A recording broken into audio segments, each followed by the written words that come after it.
Hello student, कैसे हैं आप सब? आई होप बढ़िया होंगे। तो आज हम क्या करेंगे, कॉम्प्लेक्स एनालिसिस के एमसीक्यूज़ करेंगे जो इंपॉर्टेंट है, जो काफ़ी बार मतलब बेसिक जो एमसीक्यूज़ होते हैं उसको हम आज करेंगे। तो मैं एमसीक्यूज़ लिख रहा हूँ, तो उसका आप कैसे सॉल्यूशन करेंगे, ठीक है। तो स्टार्ट करते हैं पहले क्वेश्चन से, ठीक है। तो ये कॉम्प्लेक्स से रिलेटेड है। तो पहला है हमारे पास जो एक्सप्रेशन है, द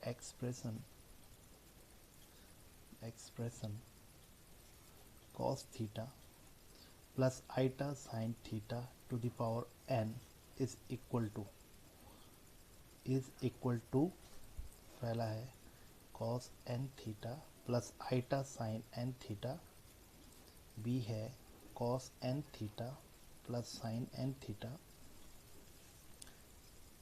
सी है हमारे पास cos n theta plus iota, यहाँ पर ले ये माइनस है, minus iota sine n theta, और एक है D cos n theta minus sine n theta.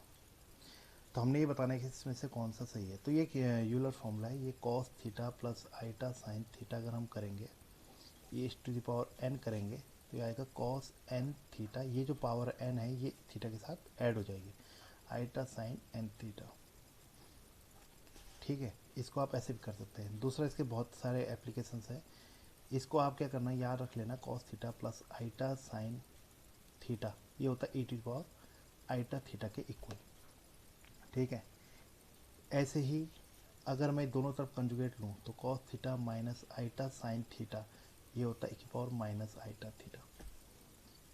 तो इसको आप इजीली ये भी कर सकते हो, cos theta plus iota sine theta to the power n को जब इसको ये लिख सकते हैं तो इसको e की power iota theta to the power n लिख सकते हैं। अब इसको e की पावर आइटा n थीटा लिख सकते हैं, पावर मल्टीप्लिकेशन हो जाएगा पावर की पावर का। और ई की पावर आई टी थीटा को अगर ये लिख सकते हैं तो इसको क्या लिख सकते हैं, cos n theta plus iota sine n theta. तो ऑप्शन क्या हो गया, फर्स्ट करेक्ट हो गया। इसी से आप बहुत चीज़ निकाल सकते हो, क्योंकि किसी ने पूछा कि साइन थीटा की वैल्यू क्या होती है। तो देखिए, जैसे हमारे पास ये फर्स्ट इक्वेशन है, ये सेकंड इक्वेशन है, इसको अगर मैं ऐड करूँगा तो टू कॉस थीटा की वैल्यू क्या आएगी, ये कट जाएगा तो क्या आएगा, ई की power iota theta plus e की पावर माइनस आइटा थीटा। तो कॉस थीटा की वैल्यू क्या हो गई, e to power iota theta plus e की power minus iota theta upon two. Similarly अगर मैं इन दोनों को ऐड करूँ, मतलब सब्ट्रैक्ट करूँ, फर्स्ट माइनस टू, तो two i sine theta equal to आ जाएगा ई की power iota theta minus e की पावर माइनस आइटा थीटा।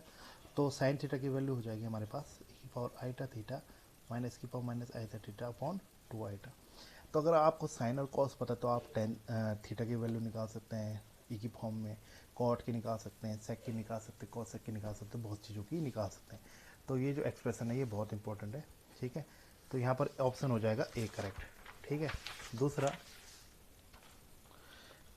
अगर यहाँ पर है हमारे पास अगला question, if z bar is complex conjugate of z, complex conjugate of z, then A option है z bar into z equal to z square, B है z bar z equal to mod of z square, C है z upon z bar equal to mod of z, और D है none of these, ठीक है।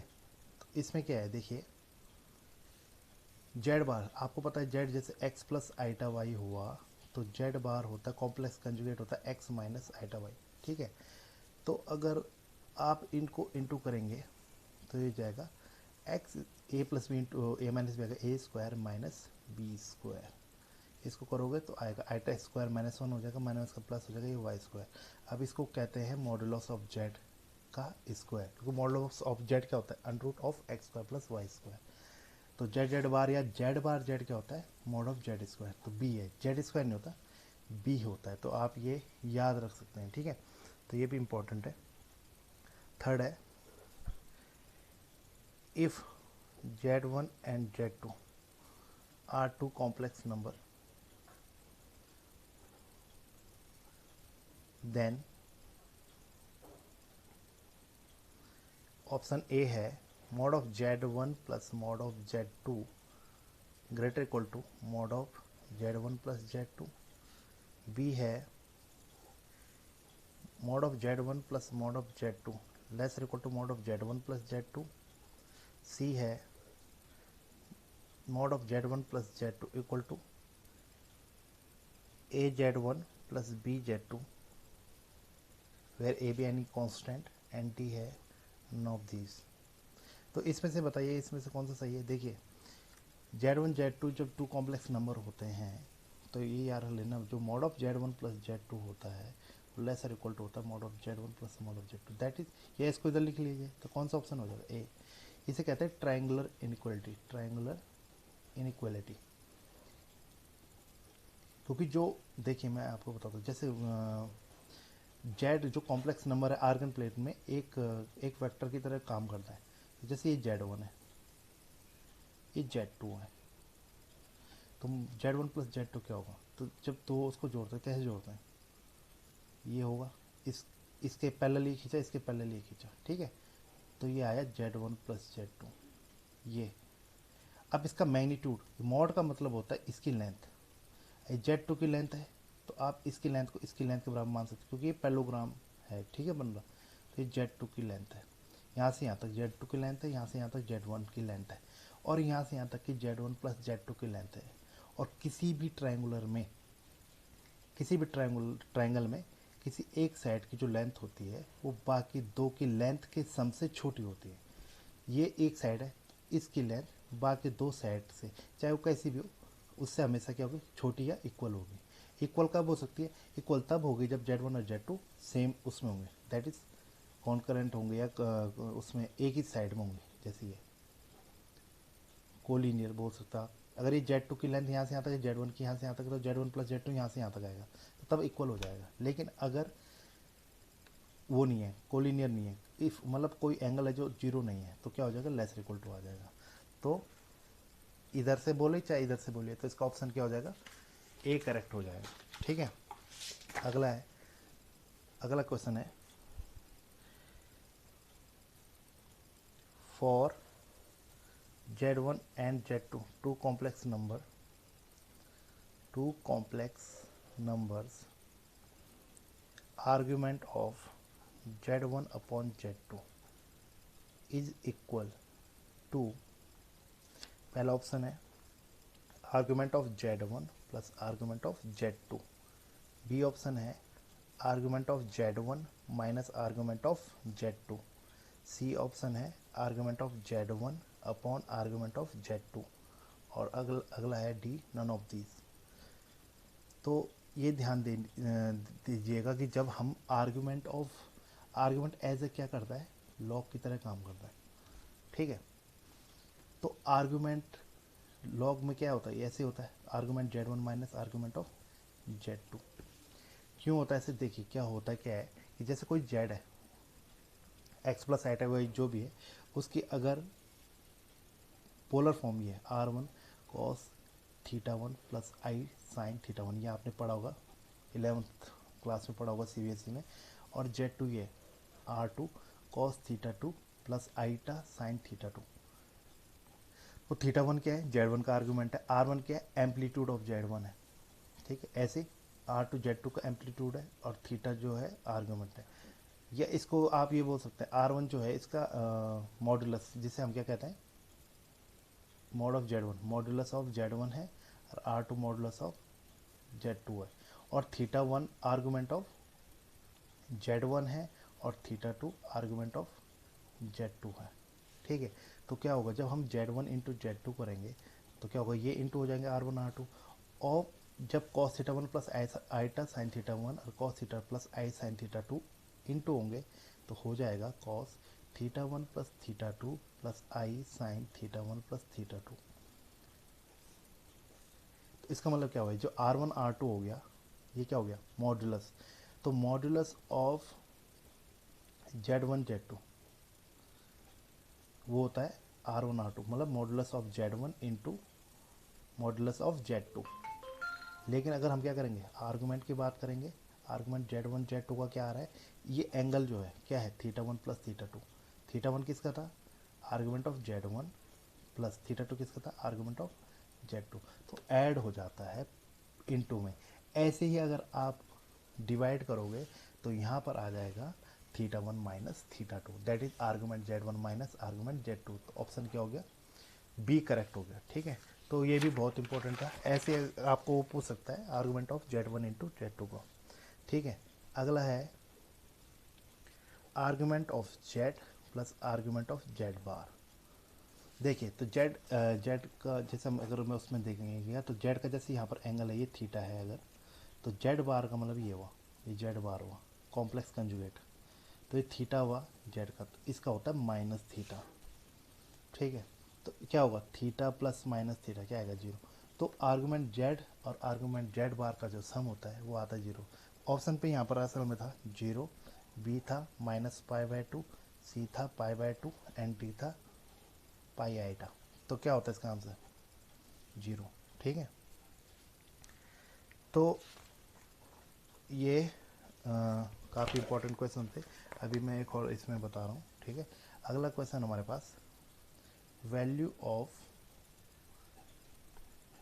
Cos theta plus i sine theta upon cos theta minus i sine theta to the power n to the power 4 दिया हमारे पास is, पहला हमारे पास 1, B है हमारे पास 0, सी हमारे पास cos 4 theta minus i sine 4 theta and D है हमारे पास cos 8 theta plus i sine 8 theta. ठीक है, तो हो क्या गया, इसको क्या अभी लिखा है हमने e की पावर आइटा थीटा, और ये क्या था e की power minus iota theta to the power 4। अभी इस पर जाएगा तो ऐड होगा तो की पावर क्या जाएगा 2 आइटा थीटा की पावर 4, तो ये क्या जाएगा e की पावर आइटा थीटा की पावर 8, क्योंकि 2 को आप इंटू कर सकते हो बाहर, और e की पावर आइटा थीटा की पावर 8 को आप लिख सकते हो e की पावर आइटा इंटू 8 थीटा, और e की पावर आइटा इंटू 8 थीटा को लिख सकते हो cos 8 theta plus i sine 8 theta, that is option D is correct. तो आप ऐसे कर सकते हो, इसके बहुत तरीके हैं, तो ये एक शॉर्टकट तरीका है जिससे हम क्या कर सकते हैं आसानी से निकाल सकते हैं। ऐसे ही हमारे पास अगला क्वेश्चन है, तो अगला क्वेश्चन हमारे पास ये है,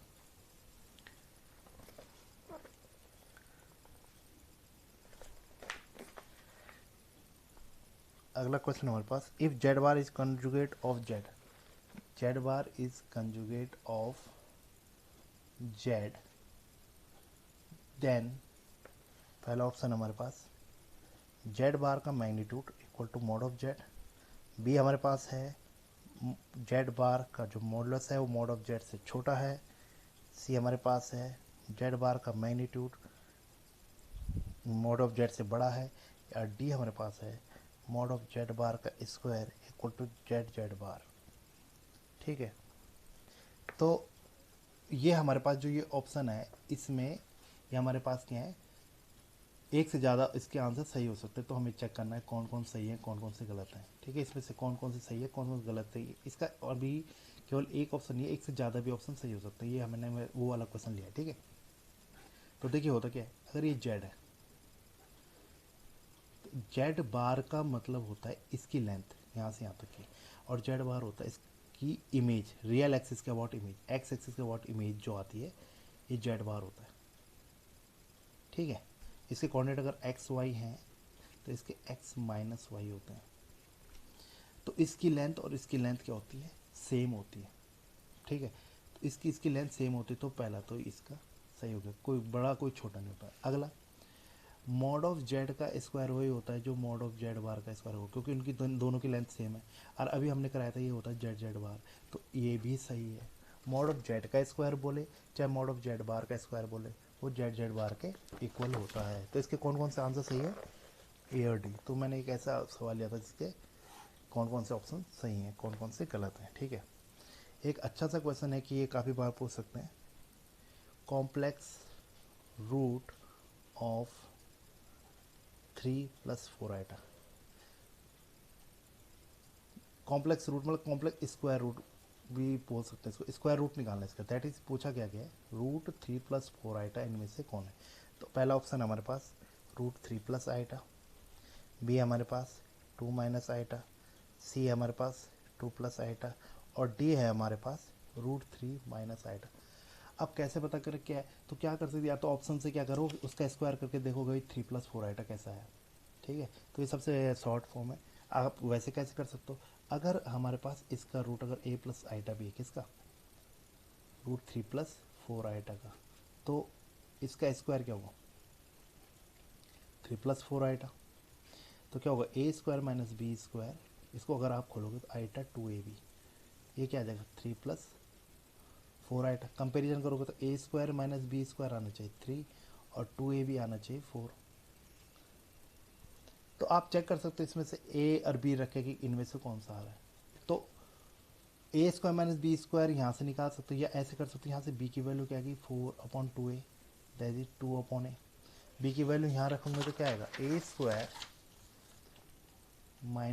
b²। क्या है हमारे पास 2/a, 2/a का स्क्वायर क्या है 4/a² इक्वल टू 3।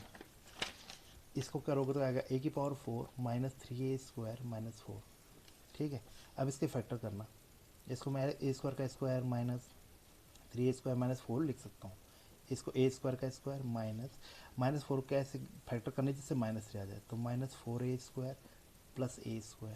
ठीक है, तो क्या कॉमन है a², बचा क्या a² - 4 प्लस 1 कॉमन है a² - 4, तो क्या है a² - 4 और a² + 1 0, तो क्या आएगा a, इससे क्या आएगा +-2, इससे तो रूट आइटा का कोई a जो है हमारे पास रियल होना चाहिए, a और b रियल होने चाहिए हमारे पास।